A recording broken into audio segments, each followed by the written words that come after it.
Welcome back, everyone. Today, we're diving into one of the most useful skills in English, how to introduce yourself. It might sound simple, but for beginners, it can feel like the hardest step. So let's start with the basics, saying your name and greeting someone. Exactly. When you meet someone for the first time, the first words you usually say are a greeting. In English, the most common ones are hello, hi, or even hey if it's informal. A good tip for beginners is to stick with hello or hi because they always sound polite and friendly. Right, and after that comes your name. A simple way to do it is, "Hi, I'm Alex," or "Hello, my name is Alex." Both are correct, but "I'm Alex" is more casual and very common. That's true. Let's give an example. Imagine you're meeting someone at a language class. You could say, "Hi, I'm Emma. Nice to meet you." And the other person might reply, "Hi, I'm Sarah. Nice to meet you too." See how short and natural it sounds? Another helpful phrase is, "It's nice to meet you." This shows politeness and makes the other person feel comfortable. Beginners sometimes forget to add it, but it really helps the conversation flow.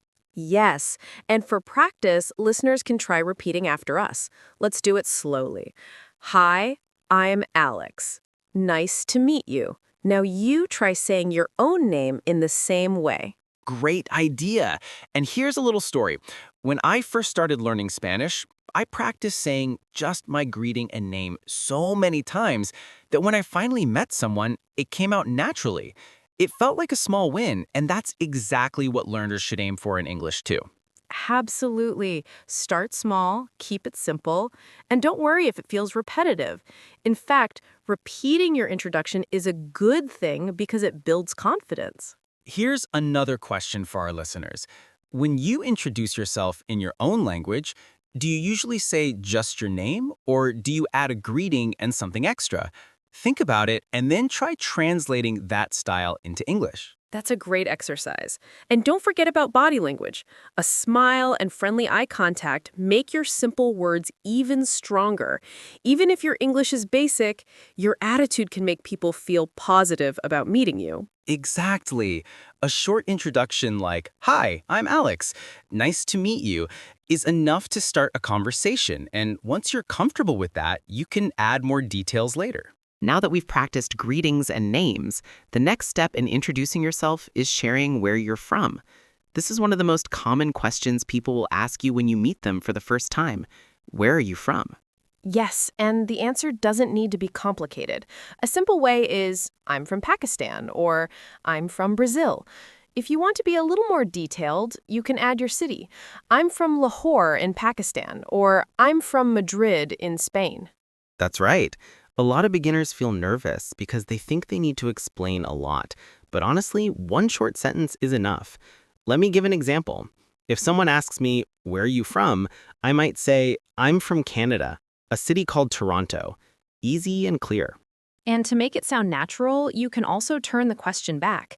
After you answer, just ask, "What about you?" Or, "And you?" For example, "I'm from Italy. What about you?" This keeps the conversation going and makes you sound friendly. Let's give listeners a little role play. Imagine you're meeting someone new. Person A: "Hi, I'm John. Where are you from?" Person B: "Hi, I'm Maria. I'm from Mexico. What about you?" Person A: "I'm from London. Nice to meet you." See how smooth that feels? It's short, polite, and very natural. That's a great example. And here's a tip. If you're worried about pronunciation, practice just saying the words, "I'm from," plus your country. For example, "I'm from Japan."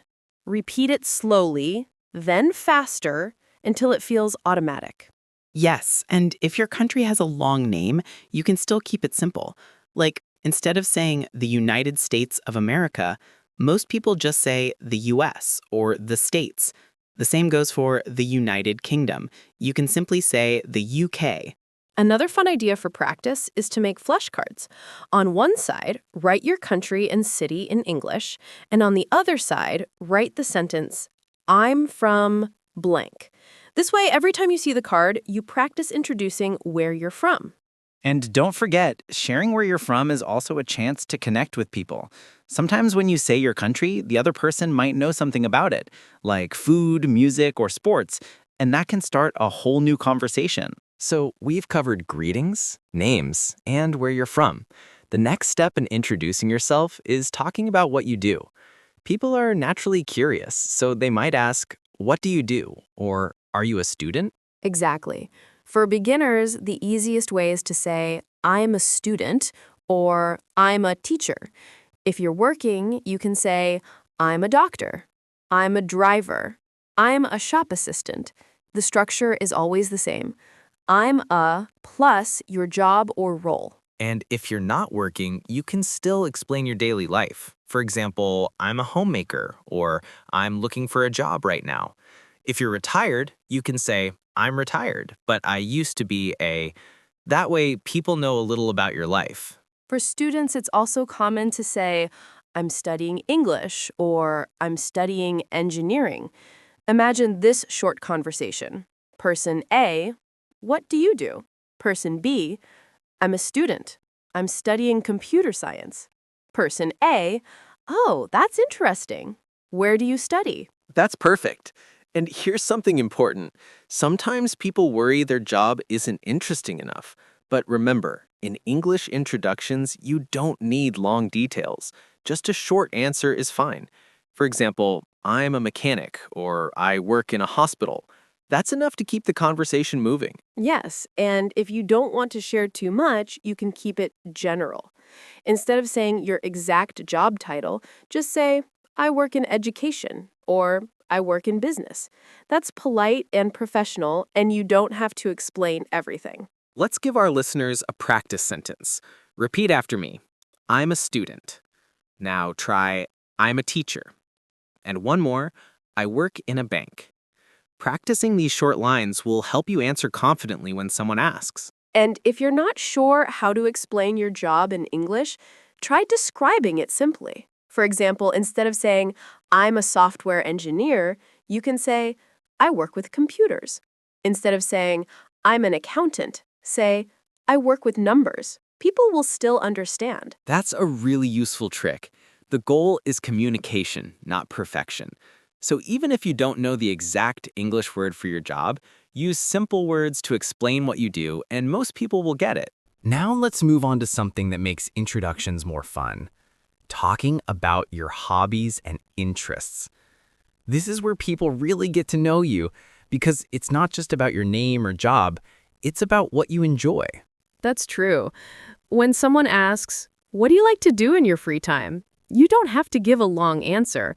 Just one or two hobbies are enough. For example, you could say, I like reading, or I enjoy playing football. Short and simple. Yes, and there's a nice structure you can follow. You can start with "I like" or "I enjoy." For example, "I like cooking." "I like listening to music." "I enjoy traveling." Easy phrases, but they tell people something personal about you. Let's show listeners a quick dialogue. Person A says, what do you do in your free time? Person B says, I like watching movies and playing guitar. Person A says, that's cool. I like movies too. What kind of movies do you watch? See how hobbies create a connection? You can find something in common and continue talking. And for beginners, it's okay to keep your answers simple. Even if you just say, "I like music." That's already enough. Later, as your English grows, you can add more details like, "I like listening to pop music," or "I enjoy playing basketball with my friends." Another useful phrase is, in my free time, For example, in my free time, I read books. Or, in my free time, I go jogging. It sounds natural and polite, especially in more formal situations like a classroom introduction. That's a good point. And here's a little story. When I was learning French, I practiced saying one hobby sentence every day, like, "I like cooking," or "I like reading." After a while, it became so natural that I didn't have to think about it anymore. I love that. So, listeners, you can try this exercise. Write down 3 hobbies you enjoy. and then practice saying them out loud in English. For example, I like swimming. I like drawing. I enjoy playing video games. Repeat them until you feel comfortable. And remember, hobbies are a great way to show your personality. Even if your English is simple, sharing your interests makes conversations more friendly and real. We've talked about greetings, names, where you're from, what you do, and your hobbies. Now let's put it all together and learn how to make your introduction flow naturally, and how to end the conversation politely. Yes, because sometimes beginners can say each part correctly, but it sounds a bit like a list. Hi, I'm Maria. I'm from Spain. I'm a teacher. I like reading. That's okay for practice, but in real life, it's better to connect your sentences so it feels more natural. Exactly. You can add little connecting words like and, also, or to. For example, hi, I'm Maria. I'm from Spain and I'm a teacher. I also like reading in my free time. That sounds smoother and more conversational. Another tip is to listen to the rhythm of your sentences. Don't rush. Give a small pause after each piece of information. Imagine you're meeting someone for the first time and you want them to really understand you. Let's do a quick role play to show how a full introduction might sound. Person A. Hi, I'm John. Nice to meet you. Person B. Hi, I'm Anna. Nice to meet you too. I'm from Italy and I'm a student. I enjoy cooking and traveling in my free time. That's great. I like traveling too. See how smooth and friendly that feels? Yes, and what's really nice is that Anna didn't just give short answers. She added a little extra detail, like in my free time. That makes her introduction more complete and gives the other person more to talk about. Now let's talk about ending the introduction. In English, it's polite to close with something friendly. You can say, "It was nice meeting you," or "Great talking to you." If you want to be casual, you can say, "See you later," or "Catch you soon." And here's a useful tip for shy learners. If you don't know how to continue the conversation, it's okay to end it politely. Just say, "It was nice meeting you. Hope to see you again." That way you're being respectful and positive, even if you're not ready to talk more. Listeners can practice this by putting everything together: greeting, name, country, job or school, hobbies, and a polite closing. Try saying it out loud. Maybe record yourself and see how natural it sounds. And don't forget, every time you practice, you're building confidence. The more natural your introduction becomes, the easier it will be to start conversations with new people in English.